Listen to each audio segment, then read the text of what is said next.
All right, let's get into it. If you've even glanced at Irish politics in the last decade, you know Fianna Fáil and Fine Gael have been pulling the same tired moves, propping each other up, swapping seats, and calling it democracy. But let's not kid ourselves. What we're seeing is an anti-worker government built on the idea that no matter who you vote for, nothing truly changes.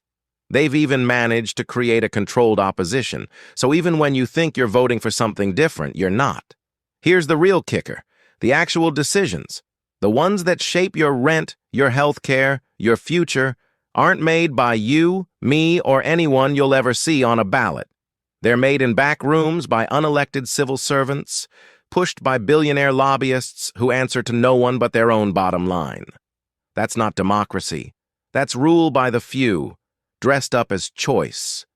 So here's the radical truth. Only a rising by working-class people can actually create a real democracy that puts workers in the driving seat. Sounds radical? Well, here's 5 reasons why we've no other choice. Look, let's stop pretending that Ireland is some beacon of democracy. You've got establishment parties locking arms to keep workers out of power. Fianna Fáil and Fine Gael have been 2 sides of the same coin for 100 years, and every time the public gets restless, they just swap whose name is on the Taoiseach's door. The system is designed so nothing fundamental ever changes for ordinary people, but it goes deeper. Even if you swapped out every TD in the Dáil tomorrow, it wouldn't matter.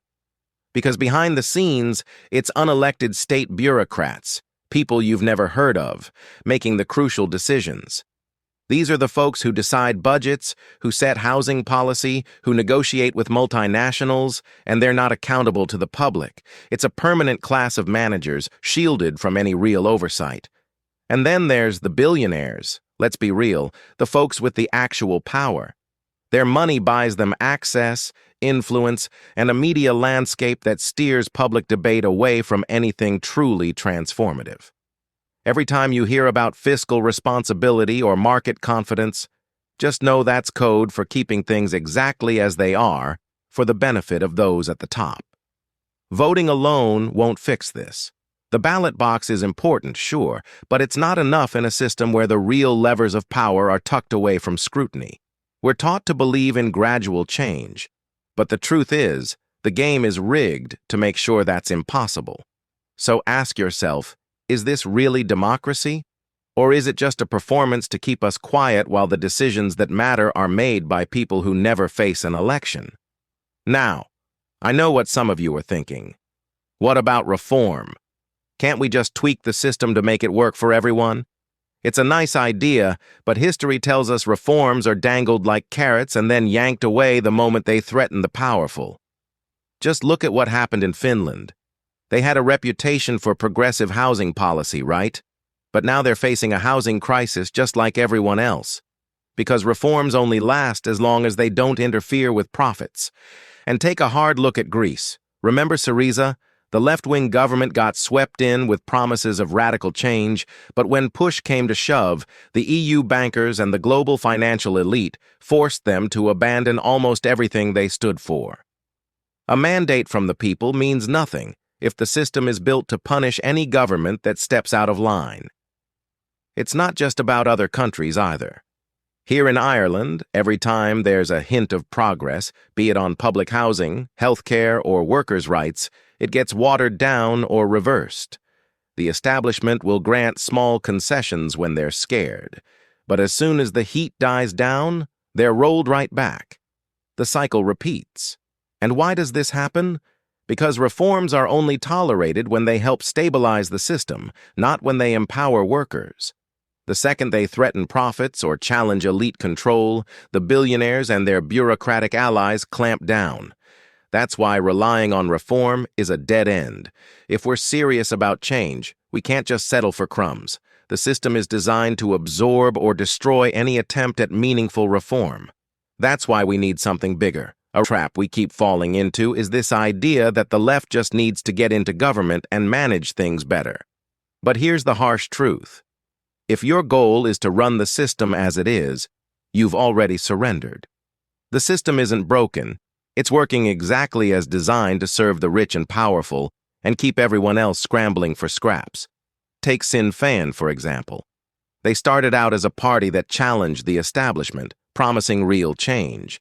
But the closer they get to power, the more they talk about responsible management and fiscal discipline, code for playing by the same rules that have failed us for decades. The establishment loves this. It's how hopeful movements get neutralized and turned into just another cog in the machine. When left parties focus on simply managing capitalism, they end up demoralized, watered down, and ultimately outflanked by the right. Their supporters lose faith, and the cycle repeats: cynicism, apathy, and eventually a resurgence of the same old reactionaries who created the mess in the first place. We have to break out of this mindset. Real change isn't about swapping faces in the cabinet or tinkering with budgets. It's about transforming the foundations, putting workers in charge, not just at the ballot box, but in every sphere of society. So if you're aiming to run the system, you're not actually challenging it. You're just helping to keep it on life support, when what we need is a complete overhaul. Let's talk about how capitalism makes us feel isolated, powerless, cut off from each other. The system is designed to pit us against each other, turning every struggle into a zero-sum game. You're told to keep your head down, mind your own business, and hope things get better. But deep down, we know nothing changes unless we act together. That feeling of alienation isn't a personal failing, it's political. It's the direct result of a society where decisions are made over our heads and our lives are dictated by markets and bosses. But here's the thing. When workers rise up, whether it's in strikes, protests, or movements for change, something shifts. People discover their collective power. Solidarity isn't just a slogan, it becomes a lived experience. Look at any major strike or mass movement. Suddenly the barriers fall away. People talk to their neighbors, stand up for each other, and realize they have more in common than they ever imagined. That's when real democracy starts, not in the dial, but on the streets, in workplaces, in communities fighting together. Revolutionary politics isn't just about economic demands, it's about reclaiming our agency. It's about building a society where everyone matters, where power flows from the bottom up. That's how we overcome the loneliness and powerlessness that capitalism breeds. And honestly, that's the world worth fighting for. One where no one is left behind and everyone has a real say in their life. That's why only a revolution, led by working people, can deliver the democracy we deserve. So there you have it. 5 reasons why Ireland needs a workers' revolution, not just another round of political musical chairs. The establishment has built a system where real power is out of our reach, where reforms are rolled back. We can't afford to play by their rules anymore. But here's the hope. History shows us that when ordinary people come together, we can change everything. Every right we have was won by collective struggle, by people refusing to accept the limits set by the rich and powerful. That's our legacy, and it's our future if we're willing to fight for it.